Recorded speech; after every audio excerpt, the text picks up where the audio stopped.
Welcome to our channel. మన YouTube ఛానల్‌కి అయితే వ్యూవర్స్ పెరుగుతున్నారు అనేసి సబ్స్క్రైబర్స్ ఇంకా చేసుకోలేదు. సబ్స్క్రైబ్ ఎవరైనా చేయలేని వాళ్ళుంటే సబ్స్క్రైబ్ చేసుకోండి మన యూట్యూబ్ ఛానల్‌ని.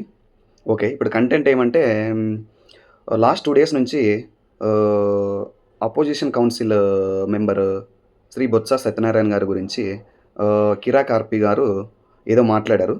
మనము దాని మీద వీడియో చేస్తున్నాము.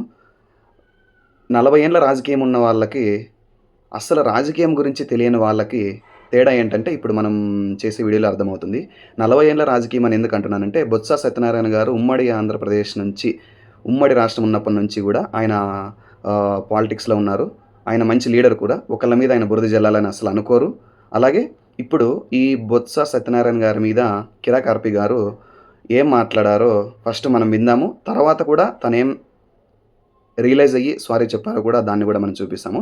ఇప్పుడు బొత్స సత్యనారాయణ గారు వచ్చేసి ఈ కౌన్సిల్‌లో తను అంబంటి రాంబాబు గారి మీద జరిగిన ఎంక్వైరీ గురించి మాట్లాడండి అనేసి చెప్పారు. దానికి బదులుగా కౌంటర్‌కి అటాకింగ్‌గా కిరా కార్పి గారు ఏం మాట్లాడారో నేను వీడియో ప్లే చేస్తాను చూడండి.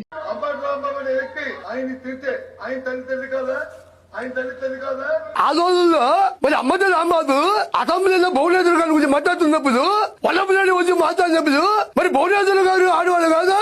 చెప్పు అభిషేకం చెప్పు. మరి సంజన చొక్కందా మరి పవన్ కళ్యాణ్ గంత ఆడగంత అంతది వాళ్ళు ఆడవాళ్ళు కాదా? మన ముఖ్యమంత్రి నారా చంద్రబాబు గారిని పట్టుకుని కాళ్ళలోంచి బయటకు వచ్చి లంకారంలో సందేశించారు చూసి మరి భువనేశ్వర్ గారు వాళ్ళ అమ్మగారు వాళ్ళు ఆడవాళ్ళు కాదా? వాళ్ళు ఆడవాళ్ళు కదా అందరికీ చెప్పదు అవుతా. చూశారు కదా, ఇది ఫస్ట్ మాట్లాడిందనమాట. ఇలా వెటకారం మాటలు ఎక్కడికి వెళ్తాయంటే ఒక రాజకీయ నాయకుడిని దిగజార్చడానికి వెళ్తాయన్నమాట. ఎంత రెస్పెక్ట్గా మాట్లాడతారు, లేకుంటే ఎంత మర్యాదగా మాట్లాడతారు, లేకుంటే ఎంత గౌరవంగా పలకరిస్తారు అనేది ప్రతి ఒక్క రాజకీయ నాయకులకి తెలుసు. ఇలా రాజకీయ కనీసం నాలెడ్జ్ కూడా లేనటువంటి పర్సన్ వచ్చేసి ఇలా మాట్లాడడం చాలా బాధాకరం. నేనేది దీన్ని రాజకీయ పరంగా తీసుకెళ్ళలేదు కనేసి, కాకపోతే చాలా వరకు బాధేసింది. ఇలా ఒక 40 ఏళ్ళ రాజకీయ నాయకుడిని పట్టుకునేసి ఇలా రాజకీయం గురించి తెలియని పర్సన్ వచ్చేసి ఇలా మాట్లాడుతున్నారనేసి. దీనికి బదులుగా ఎవరైతే వైఎస్ఆర్సీపీ నాయకులు ఉన్నారో వాళ్ళు దానికి చాలా వరకు బాధపడ్డారు. ఎవరైతే ఈ వీడియో చూసిన తర్వాత ఇలా చేయడం చాలా బాధాకరం. నేను కూడా దీంట్లో ఒక భాగస్తున్నే. దానికనేసి నేను ఈ వీడియో చేయడం జరుగుతుంది. దీని తర్వాత కిరా కార్పి గారు రియలైజ్ అయ్యేసి చాలామంది తనకి ఏదో జరుగుతుంది, లేకుంటే తను భయపడో లేకుంటే ఏదైనా కానీ కిరా కార్పి గారు తర్వాత దీనికి రియలైజ్ అయ్యేసి ఏం చెప్పారో చూద్దాం ఒకసారి. ఆ వీడియో కూడా ప్లే చేస్తాను, వినండి. అందరికీ నమస్కారం. నేను మీ కిరా కార్పిని.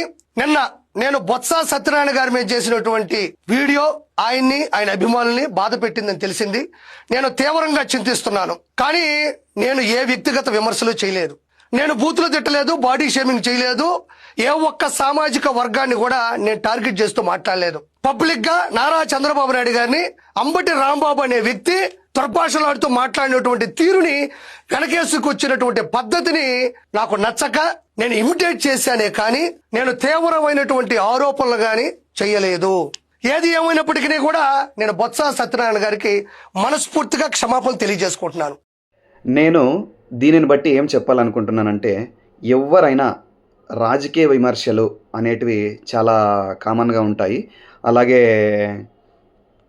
ఒకళ్ళకొకళ్ళు తిట్టుకోవడం, ఒకళ్ళకొకళ్ళు మాట్లాడుకోవడం అనేటివి కామన్గా ఉంటాయి. కానీ దీనికి ఎందుకు ఇలా జరుగుతుందనేసి దీనికి ఎవరైతే దీని గురించి మాట్లాడారో వాళ్ళు దీనికి బాధ్యత వహించి మరింత ఆలోచింపజేసుకునేసి వాళ్ళు ఇక మీదటైనా ఎవరైతే ఈ వీడియోలో నేను ప్లే చేశానో కిరా కార్పి అనే అతను, ఇక మీదటైనా వాళ్ళు రియలైజ్ అయ్యేసి మంచిగా నడుచుకోవాలి అనేది నేను ఈ వీడియోలో తెలియజేయాలనుకుంటున్నాను.